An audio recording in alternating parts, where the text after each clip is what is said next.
Good morning. How Kruleboyz beat Kharadron-Overlords.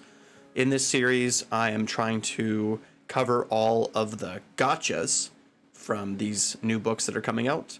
Primarily movement shenanigans and strike first, strike lasts, things that you need to know about so you can play around it properly. That's what this series is. What this series isn't is what the best combinations are, what the best, hero buffing infantry combo is. Again, these are just things that you need to watch out for to play around. They also have nothing to do with points. Points change over time, so this is points independent. Maybe 8 months from now, the points will drop, a new combination will be good, and you can review this video to see if there's anything that you need to really pay attention to. But of course, before we get into all of that, I need to thank all my patrons, Wybarian for the channel art, and Baird of Dice for supporting the channel. Use code MDG at checkout to save 5% off your order. Wow.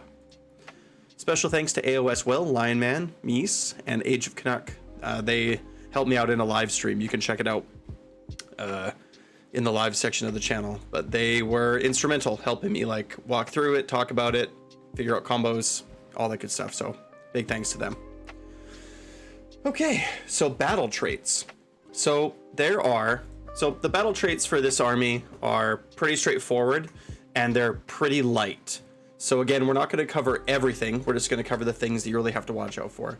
So one of the battle traits is flying high and descend in the cloud. So it's one boat plus whatever it can carry, because all of the three sky vessels can take units inside of them and sort of teleport them around the map and move them around and leapfrog them and all this, lots of teleport shenanigans. So they can sort of null deploy and then they can deep strike onto the table, and you have to just be careful for shooting. They also have a way of leapfrogging units called transport skyfarers. So you pick a unit wholly within 6, the sky vessel moves and then drops wholly within 6. So a unit can, like an infantry unit, can be moved a very long way. They can go behind a sky vessel to the sky vessel moving 10 or 12 inches to in front of the sky vessel wholly within 6.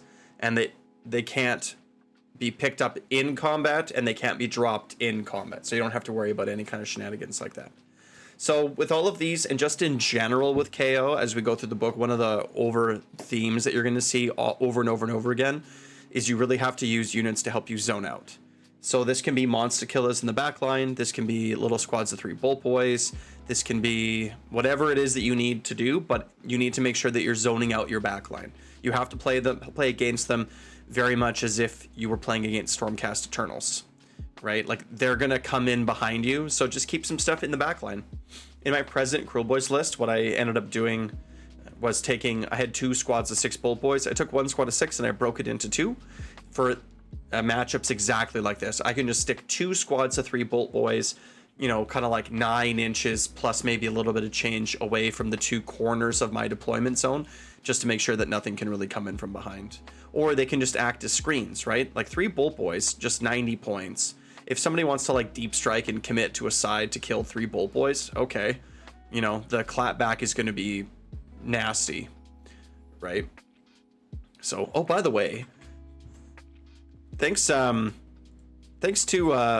Kyle the Cozy for the artwork. Look how cool this the work that he did here is. I really like the style. It's really kind of dark and very I don't know, grim dark mutant Ninja Turtles kind of vibes. I don't know. It's really good. Another tip for all these teleport shenanigans for KO is they don't have any monsters. So this is one of those matchups where your kill bow can be used to, it still has some decent shooting, right? The kill bow still can do some damage, but it's way less valuable here. So using it to if it's not shooting, or if it's not having excellent targets, just zoning out your backline can be pretty good. But the kill bow is actually pretty decent with 2 rend against the boats, right? Because they save on 2. So, but this is one of those matchups where the kill bow can serve a utility besides just, shooting monsters, right? Because again, they have no monsters. More battle traits. There's another battle trait that they have called Covering or Sky Vessel Cover. Essentially, it's -1 to hit for infantry that are wholly within 6 of an ironclad or a frigate. Not the smallest boat, but the biggest boat and the medium boat. Ironclad is the biggest, frigate is the medium, and the gun hauler is the smallest. I think this is an image of a gun hauler here on the right. So this means -1 to hit is super frustrating for most destruction armies. Thankfully, Kruleboyz don't care all that much about -1 to hit. It's like, okay, give me -1 to hit. I'm hitting on 5s, but I'm crit mortals on 5s, right? Like when you have venom encrusted weapons and gang it up buffs on a unit of gut rippers, -1 to hit just isn't super relevant. You know, the 4s that we hit with 0 rend tend to be a very, very small percentage of the damage that we do. However, this -1 to hit will be annoying for Bolt Boys and for like Killbows again, right? So if your enemy has like units that are hanging around one of their boats, depending on KO they have a lot of healing for these boats. So depending on kind of like, you know, the life of the boat and all this, maybe targeting the boat directly might be good, even though they have 2-up saves. Boats are going to die way easier to mortal wounds, right? Because they have 2-up saves, and, you know, they're going to ignore, they're going to, like, you know, 2 rend, it puts them on 4s, and if they all have defense, right, they're saving on 3s. So it's going to be pretty tough to kill them with shooting, but -1 to hit sucks, especially like if you're, you know, if your Bolt Boys moved, they're hitting on 3s, and then -1 is hitting on 4s, and with the Killbow it's hitting on 5s. It's pretty bad. So that's just something to keep in mind. They have some pretty decent anti-shooting mechanics.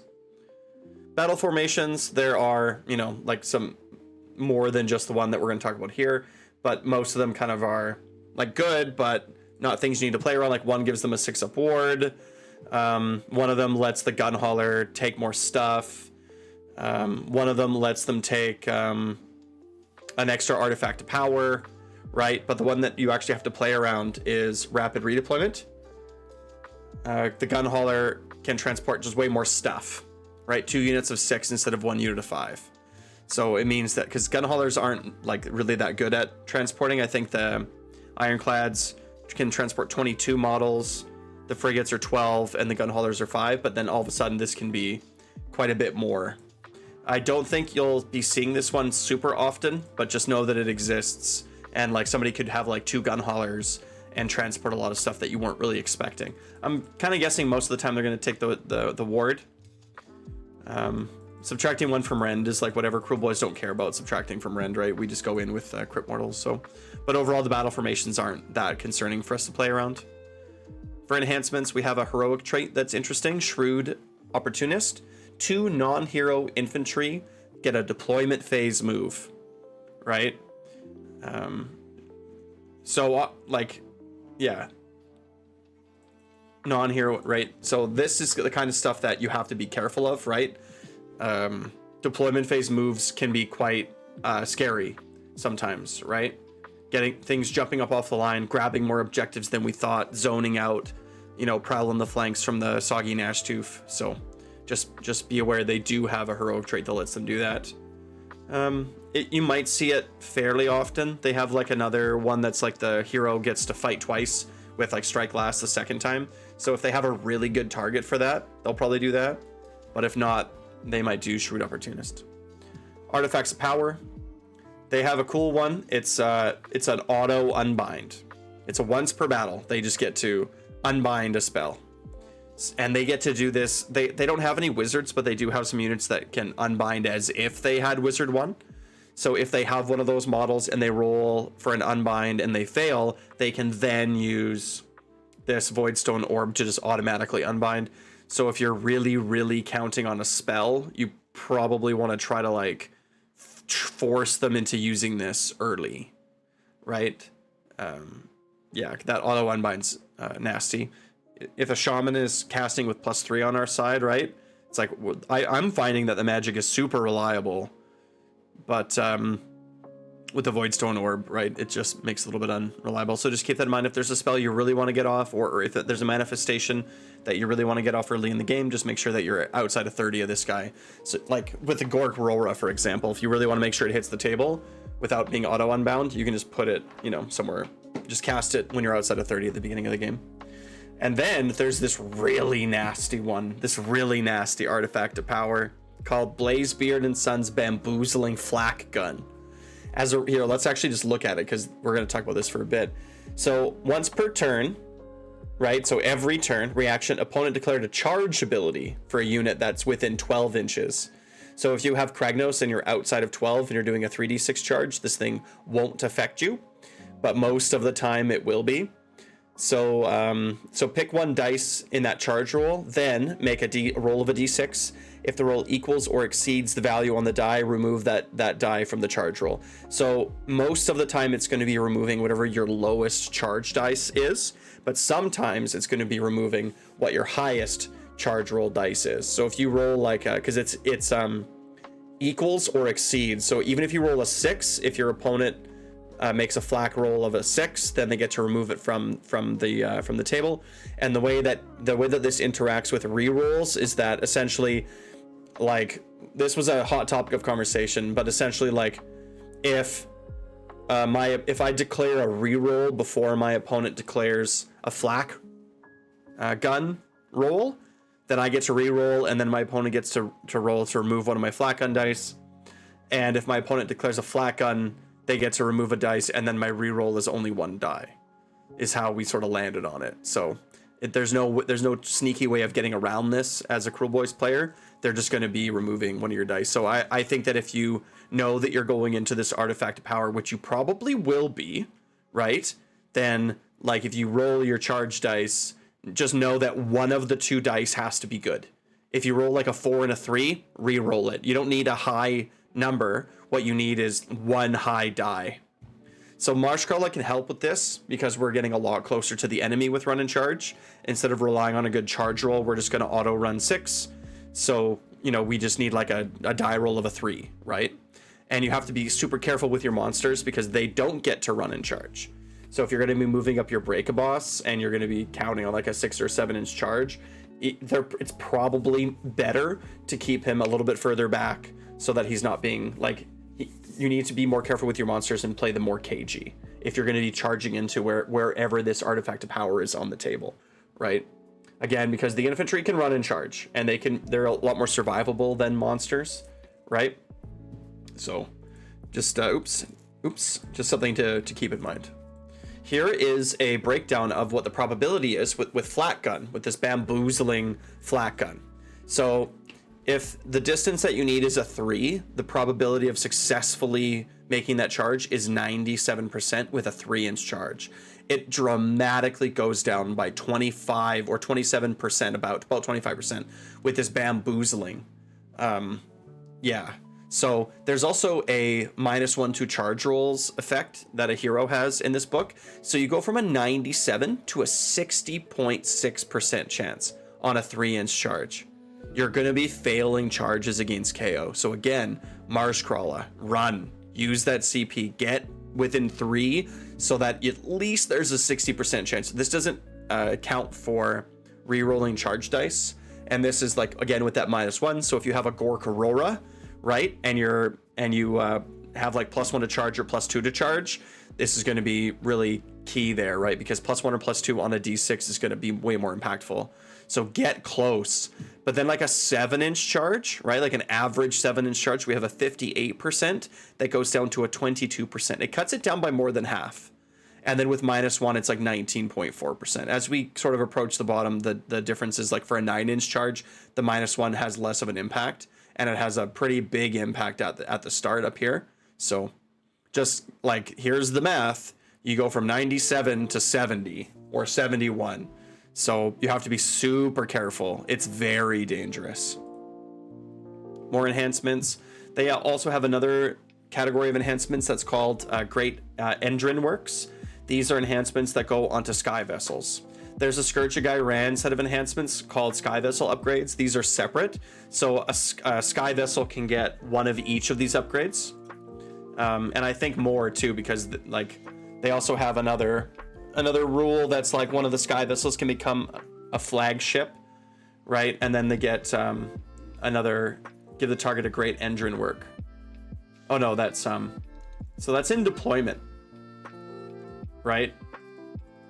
You get a flagship, and then it gets a great engine work. It's given during the deployment phase, not during army composition. It can be given to the target even if it already has a great engine work, right? So you get to do one during list construction and one during deployment. I'm pretty sure that's how it works. If I'm wrong, please let me know in the comments below. If I'm right, please let me know in the comments below. So, and there's lots of them, right? Like there's 6 of them. There's quite a few of them. So we're just gonna look at some that are gonna be good. Hegsun Solution, old reliable hull plates, 5 aboard against shooting, right? So so again, one of these gets to be picked in deployment. So this one would be picked against deployment against Kruleboyz, right? They're gonna have a 5 aboard against your Bolt Boys. So like now your Bolt Boys are really struggling for targets. So if that's the case, if your opponent's like, oh, like I have one big ship, whatever, it has a 5 aboard against shooting, it's gonna change because they get to choose this after deployment too, like after all the models are on the table. So yeah, don't be afraid to use your Bolt Boys just to screen. We're gonna talk about the frigate later, but if that's what your opponent's gonna do, it's like, okay, well, I'm just gonna use my Bolt Boys for a different purpose now. I'm gonna use my Bolt Boys not for like damage, but for screening to help enable my other units to actually get in and do some stuff. There's Gruxon wide bore cylinders, which is +2 to move. This is the one that I think I would take most of the time. Like movement is awesome, and going from like a 10-inch move to a 12-inch move is pretty great, right? The where is it here? The like the big ships I think all have like a move of 10.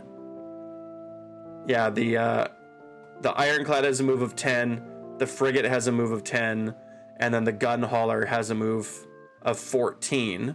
And the Scourge of Iran one also has a move of 14. So, you know, going from 10 to 12 is a pretty significant buff, right? They have another one called Tracer Fire Rounds. You probably won't see this one too much against Kruleboyz, but maybe. What it does is it ignores -1 to hit for shooting. So we don't give -1 to hit for shooting, really. But Guarded Hero is a -1 to hit for shooting, which means if they wanted to shoot, you know, like a Break a Boss or that's next to an infantry unit, or if they wanted to shoot any of your heroes, right? Like they just get to ignore that -1 for guarded shooting, making their shooting a little bit more effective. They have some other ones, but I'm not that concerned about them. They have one that like adds to control characteristic, but like you're not playing around that. Yeah, they get to deal more damage with their bombs. But again, it's like you're not playing around that. They're just going to do that, and there's nothing you can do about it, right? And then they have like an anti-manifestation one, but it's like whatever. You're not going to play around that. You're going to use your manifestations where you need to use them. Some Scourge of Iran enhancements. So as I was saying before, they have these Sky Vessel upgrades. So there's more than them. There's also these Artifacts of Power. So they're pretty good. The Artifacts of Power, Karst Bana Aether powered combat rig. So it's a 5 aboard with +1 attacks. It's pretty straightforward, right? It's a passive hero only. So the boats, the sky vessels are not heroes. It has a ward 5 up. In addition, add 1 to the attack characteristic of the unit's melee weapons. They can make some pretty slappy heroes. Their slappiest hero is unique, so can't be taking these enhancements. But they can actually make some pretty slappy heroes. So just keep that in mind. I'm not that concerned about slappy heroes, but they have another one. It's called Emberstone Flare. Once per battle, pick a unit with fly and teleport it within 9 inches of the hero and outside of 9 to enemy units. So someone explained this to me. So it's once per battle in your movement phase, but you kind of pick the sky vessels are probably going to be chosen a lot for this. There are other units in fly. They can't be in combat, but it's like you set a flare and then something with fly like teleports to the flare, right? Teleports to the hero who used the flare. So lots of movement shenanigans, right? So they can just like reposition stuff. Also, like a boat full of units, right, can just like teleport across the map to this hero. So if the frigate like charges in with first strike and blows everything up, then the following turn they can just like move over to this thing and potentially do it all again. 9 inches away, right? So, but we'll talk about the sky vessels a little bit more in more detail. They also have, like I said, the sky vessel upgrades, which can be given to sky vessels. This is just in addition to the other one. Lots of enhancements, right? Like KO have lots of enhancements that they're giving. They can pick extra enhancements, right? Like the boats are going to get a couple of these, so they're pretty good. Void Stone Repulsor, once per turn, a unit within 12 has a 4-up Spell Ignore, and it's D3 mortals on the caster. So if a Sky Vessel is going to have a 4-up Spell Ignore, I mean, we're not casting very many spells on our opponents generally. So just don't be casting Choking Mist, right? Like there's not really targets that we want to do on this. So just don't, right? Blazebeard and Sun's Ejector Pod, once per battle, any combat phase, teleport a hero from within 6 inches to within 18 inches and out, and like standard outside of 9. So it's an ejector. So you take a hero that's close to the Sky Vessel and boop, throw them away. I think most of the time you'll probably see this one, but there's nothing you can do to play around it. It's just like impact mortals, right? It's probably what we're going to see on frigates most of the time. Right, so like, you know, it's like what the Vulture has, right? Like you charge in for a 7, you roll that many dice on a 4-up, right? It's going to deal like 3 or 4 mortal wounds, and sometimes it'll deal a lot of mortal wounds. If you make a 10-inch charge and 6 of them are 4-ups, right, it's going to deal a lot of mortal wounds. So there's an army of renown called the Magnets crew. I don't think it'll be more competitive than the regular KO. But if you do play against it, just know that it's super, super fast and a lot tankier than you would think. They have like any number of units can move 3d6 from combat once per battle. D3 units can double their move, 5 upward for multiple units. They're very fast and they're hit and run. Like even faster than regular KO. But I doubt you really see it very often. But if you do see it, they're super quick. Okay, let's talk about Sky Vessels. So they all have 2-up saves. So nom nom nom, chew through them with mortal wounds. If they get into combat with you, I think that for Kruleboyz, I think that the Sky Vessel should be the primary targets, because I think that they'll kind of melt. And if we can get rid of them off the table, then like they are going to have a lot of utility that occurs over the course of a battle. Lots of little things they're going to do, and it'll start adding up over 3-4 turns. They get to take lots of enhancements, as we've talked about previously. They can move over things and drop bombs. So let's just look at one of them here. We'll look at maybe the big one as an example. And then everything sort of gets worse, right? Like this is the best it's going to be, right? With the Ironclad. So this is the bomb, right? Does not have fly, so we have nothing with fly. That passed over, right? It's just 10 dice. Every 4-up is immortal. And there's an enhancement that makes this 3-up, it's immortal. So 10 dice, it's quite a bit. So it can retreat, it can like charge in, and then it can retreat and move over you and do this and drop bombs on you. So they, on a 2, when you charge them, on a 2-up, they deal D6 mortals to you. So you will be taking damage when you charge into them. The Gun Hauler, it's a 2-up D3 mortals instead of a D6. So when you charge them, you're going to take mortals. So whatever. Nothing to play around, right? You just do it. They have a few heroes and some faction terrain that heal them. And will give them like minor buffs and movement shenanigans. We already talked about one of those artifacts of power that, lets it teleport, right? So like the Sky Vessels have a lot of stuff going on to them. Lots of mobility. So if you can get them in combat, right? And then focus them until they're dead, it's gonna remove a lot of like what your opponent actually has on the table in terms of their enhancements, in terms of their value, in terms of their transport capacity, right? Like if you can get rid of their boats, a lot of their things are going to kind of go away. Like KO, I think, is one of those armies where you really want to get rid of like the heroes and the Sky Vessels. Unfortunately, we have no tech for anti-war machine, right? These things will melt to mortal wounds, but you're going to take some hits along the way, so be prepared to chase them. They'll probably try to retreat, right? So be prepared to keep kind of chasing after them until you finally take them down. They're going to try to get away. Ironclads are the biggest and the best at shooting, right? 18 health, 10, maybe 12 move, a 2-up save and 5 control. They have some pretty good, like, look at this. The shooting is not as good as it was in the previous book. The shooting for this new KO book is quite a bit weaker, right? Hitting on 4s, but an all-out attack hitting on 3s. So, 6 attacks, 4 to hit, 3 to wound, 1 rend, 2 damage. And then they have another attack, 6 attacks, 4s to hit, 2s to wound, 2 rend, and 3 damage. right? So this is the best at shooting that they have.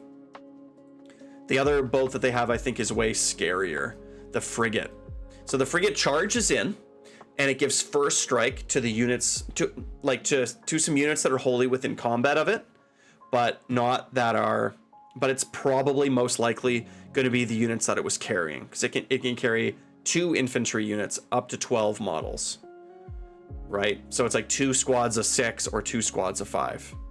Each frigate can do this. It's not limited to once per turn army. So if your opponent really wants to go deep into frigate tech and be really, really striky, they absolutely can.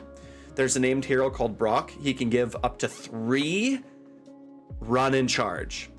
So if your opponent has a Brock and a frigate, it can run and charge, bring units into combat, and have those units strike first. There's another hero called Tricky Flint that can let it re-roll charges. So if a frigate has a 12-inch move, it can move 18 inches and then re-roll charges. So you're gonna want to be staying like at least something like 28.6 inches away from frigates to avoid an alpha strike. Because of all the strike first, the strike last that we have in Kruleboyz doesn't really make a big difference, right?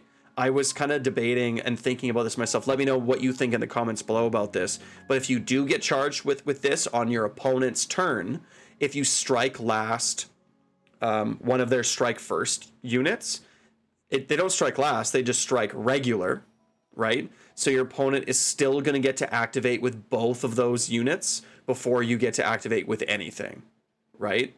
So I was thinking it might almost be better to strike last the boat, right? Because then your opponent strikes first with their 2 strike first units, and if those 3 units are the only 3 units in combat, then at least the boat now is strike last, right? Because if you strike last one of the units, it's like the 2 units, the 2 squads of that were transported by the frigate both get to fight, right? And then you get to fight, right? So you can fight the boat, but then the boat gets to fight. But if you strike last the boat, well, they strike first with their 2 units, and then they have nothing else to fight with, right? Then there's no other units to fight with. So then everything that you have that's in combat can try to pile in and get into the boat as best you possibly can. That is, of course, if those are the only units in combat. We all know that the game is way more complicated than this. But they're coming for you. Those frigates, if they have them, they're coming for you. You're going to see frigates, right? They can also do this on the counter charge, right? They can counter charge you into first strike. They can re-roll a counter charge and come into you with first strike. So don't let them do that.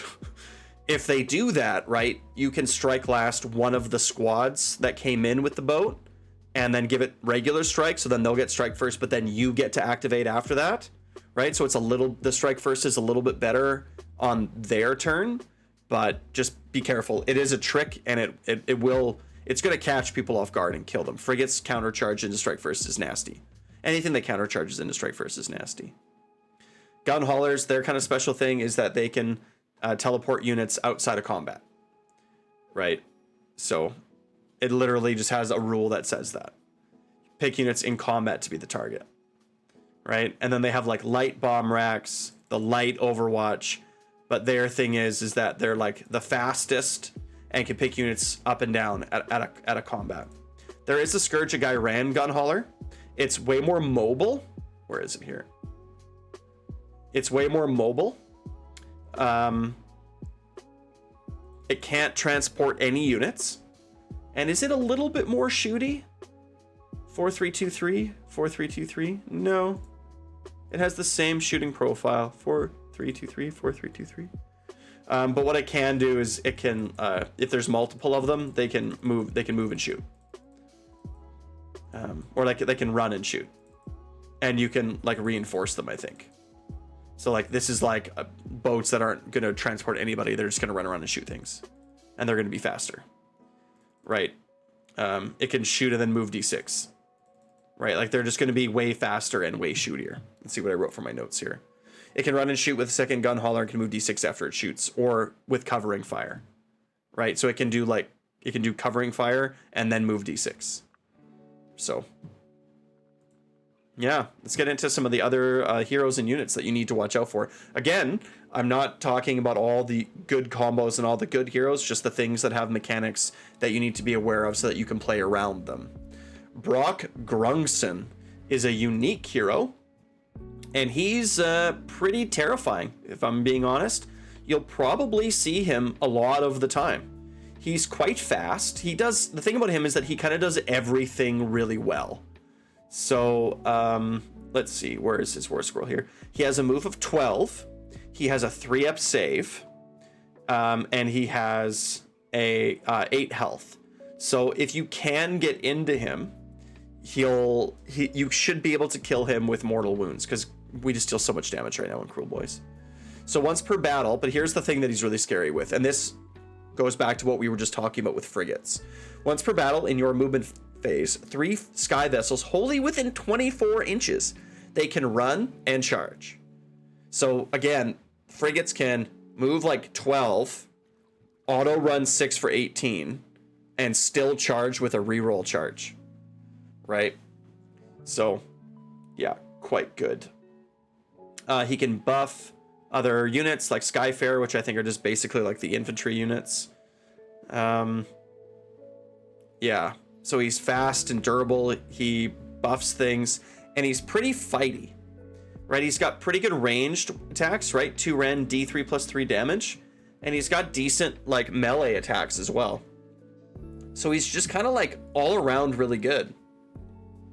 Fast, durable, buffs your like infantry, enables like charges on the frigates, and he himself can shoot and charge pretty good. So if you see him on the table, kill him.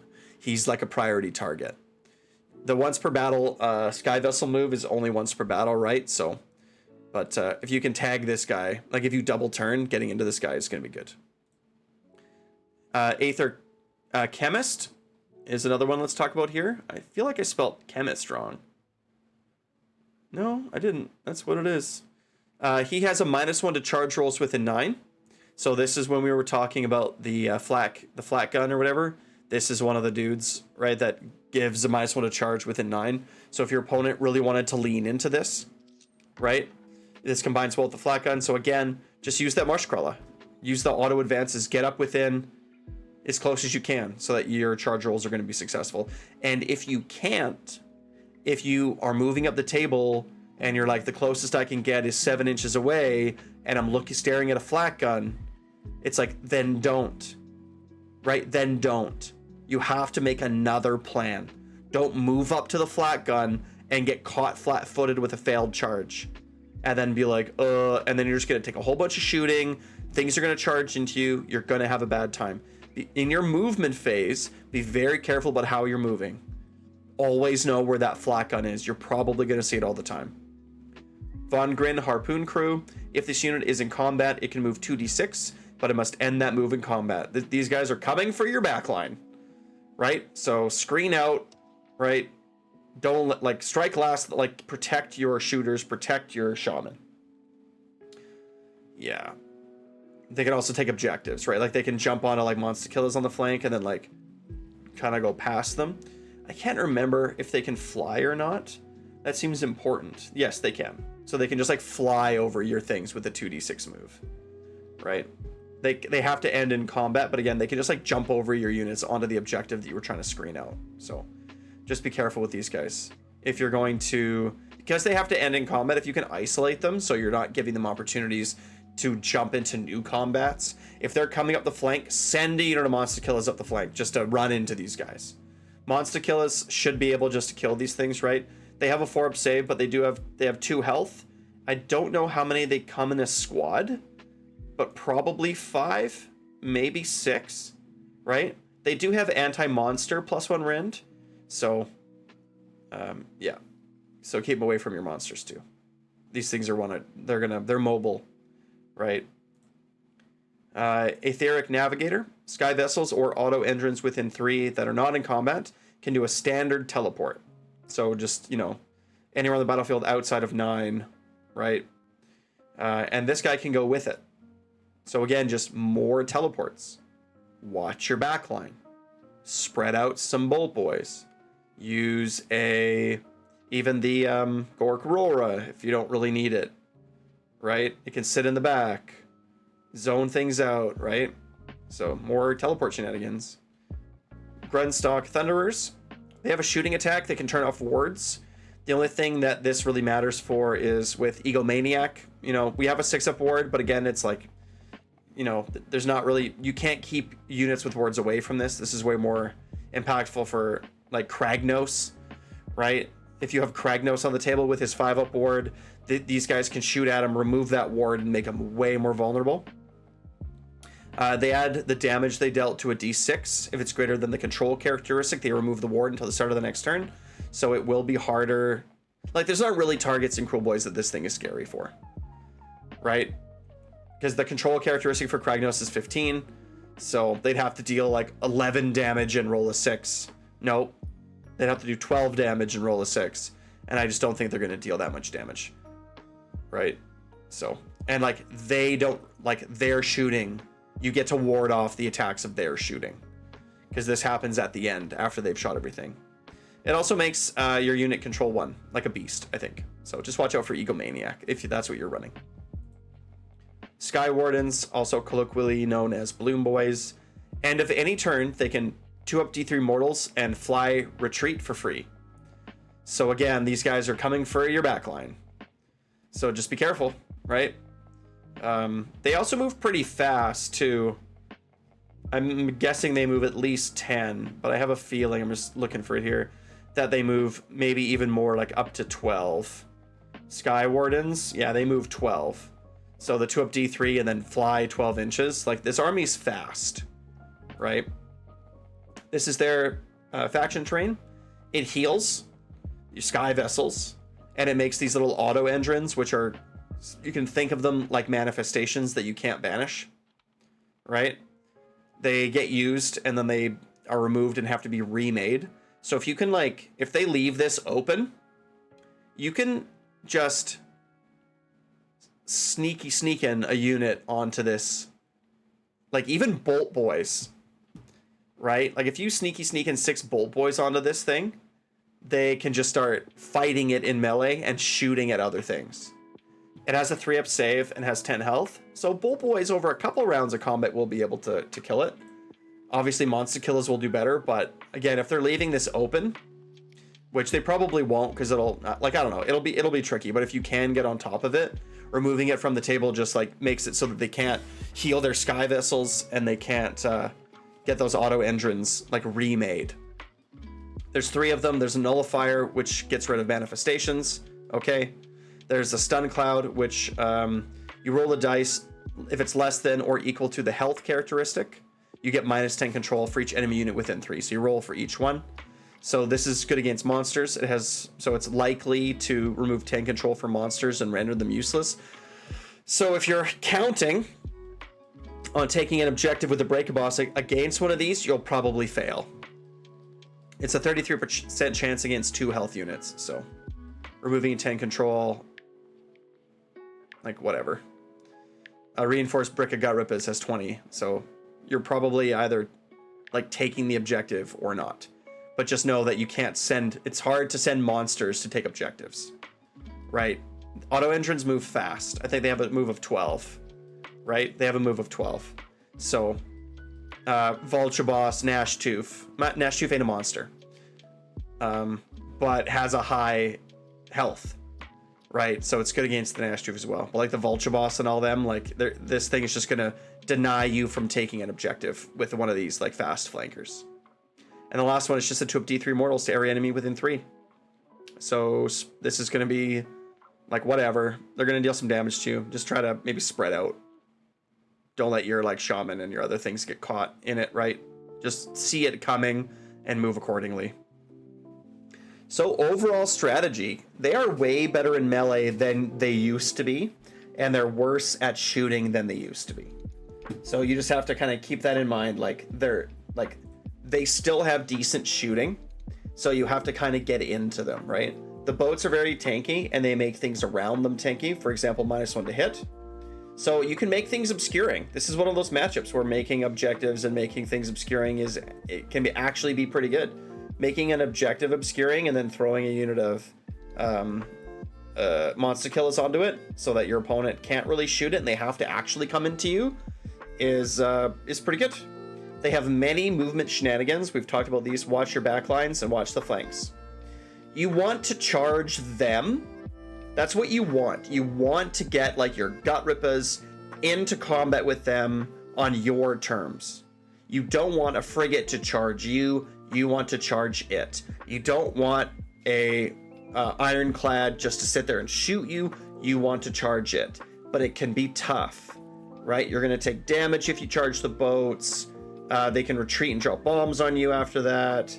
The flakgun, as we talked about, right? So you have to plan very carefully of how you're going to move around the table. Best case scenario, your opponent fails some like 7-inch charges and leaves themselves exposed, and then you could just jump on top of them.